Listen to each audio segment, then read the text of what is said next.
Julian Anthony. Yes, to Julian Anthony.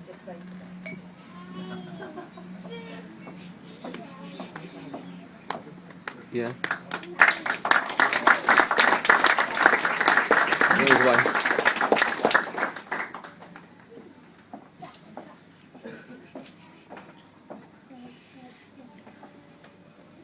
The next toast is a massive thank you for Reg, our pastor. Thanking you for all your hard work and friendship you give us. And I would also like to publicly say the best is still to come for me in terms of my relationship with God, and it will blossom. The final and most important toast goes to all the parents involved. Thank you for all your support and advice in making this day so special. We have please accept these gifts.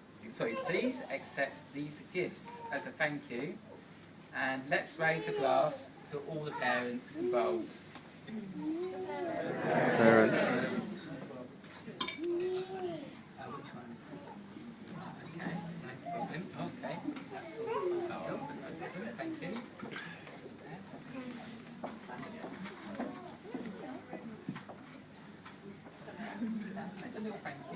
Keep safe today.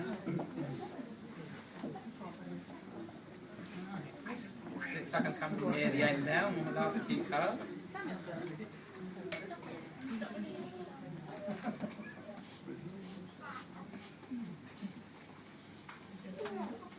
I will now hand you over to the best man.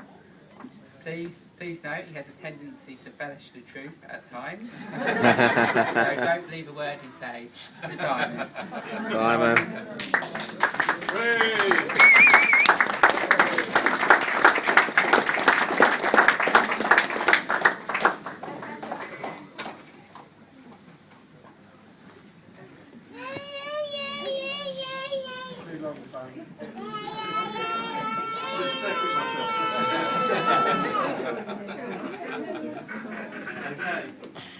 Hello everyone. Oh yeah. Anybody here more nervous than me?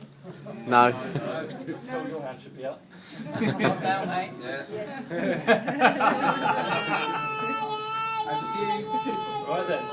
If anybody is feeling queasy and a bit nervous, then you probably just married Phil. Oh.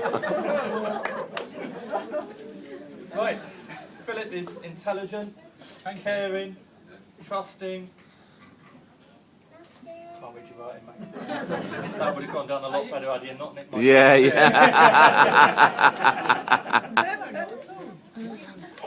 Okay, let's get on with it. First of all, I just want to start by saying I've spent a lot of time in Phil's company over the years, and during that time a lot of my sense of humour has really come through with some of the experiences that we've had. So although I've tried to make this as funny as possible, if it isn't, it's his fault. First of all, can I just say how beautiful Susan looks, bridemaid, looks absolutely beautiful, and also in particular the bride, who looks absolutely stunning. Natalie, you look like 1 in a million. Phil, you look like you were 1 in a raffle. Thanks everybody for coming, by the way. It's been an emotional day, even the cake's in tears.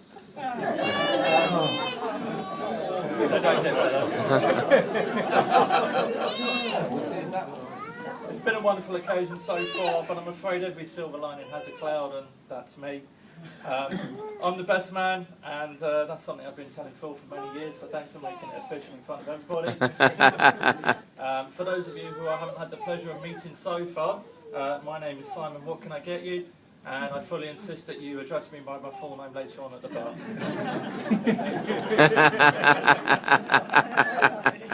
When I started putting this speech together, to be honest, I wasn't quite sure where to start, and I had a few issues deciding what I was going to say. So I decided I'd turn to a few people that knew him to get a little bit of inspiration. Annoying, tight, simple, those were some of the words that I got back, which I thought was a bit harsh, but if his own mother doesn't know him, then who does? So I turned to a few of Phil's work colleagues, and apparently at work he's known as the God. That's because you never see him, and when he does do some work, it's a bloody miracle.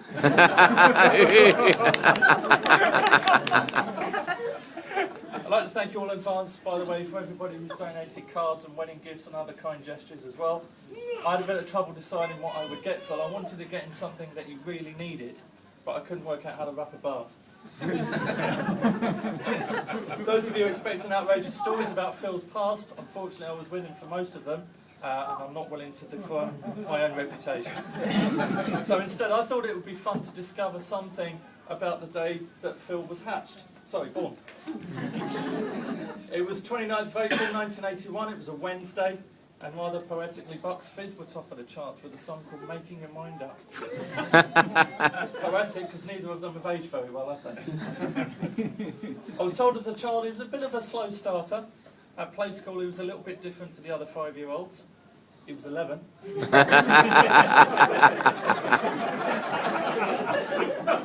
I also remember one day I was sitting with him in Pizza Hut with a few friends, and the waiter came over and said, "Would you like me to cut your pizza into 4 or 8 slices?"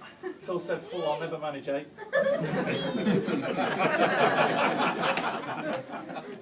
I met Phil actually over 10 years ago. We met in college and we studied IT together.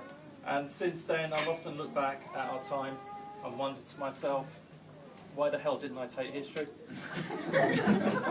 In college, Phil once told me that he'd really like the letters BSc after his name. And he's been quite academic. He always gets down and does his work.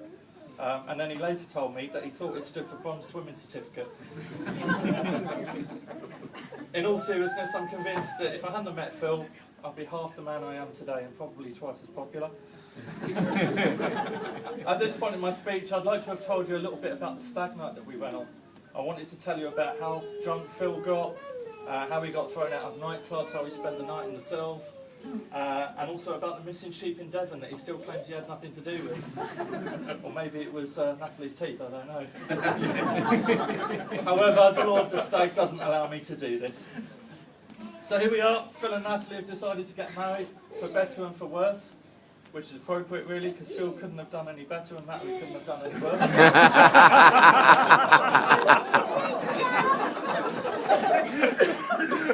With these two, their love is pure and simple. Natalie is pure and Phil, well.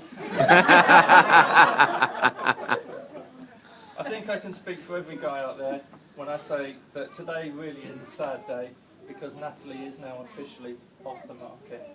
Okay?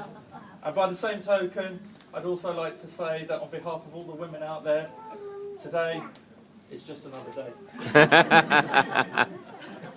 Natalie, I think you'll find that Phil is a man of many hidden talents.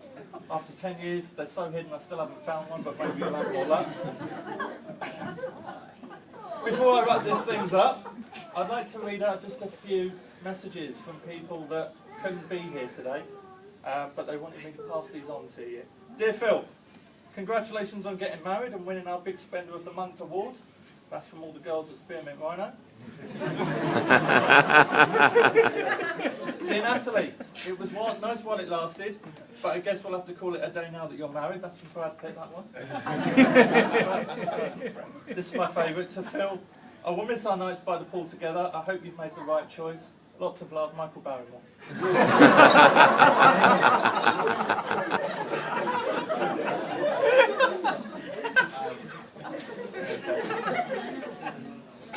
On a serious note now, I'd like to thank everybody for attending. I know some of you have had a long way to come, so thank you very much for being here, and especially to those of you that have helped me throughout the day as well to make it run as smoothly as possible, and everybody for chipping in, so thank you very much for that.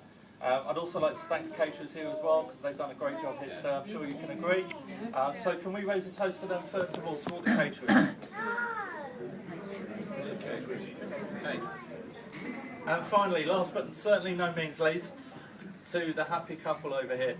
I can't speak for everybody in the room obviously, but when I look at these two you can see just how happy they are, and you can tell that they really are meant for each other.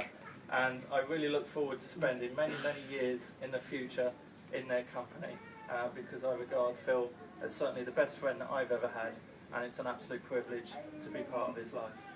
So, can I ask you please to all raise your glasses to the happy couple, to Phil and Natalie. Phil and Natalie. Cheers. Have a great day.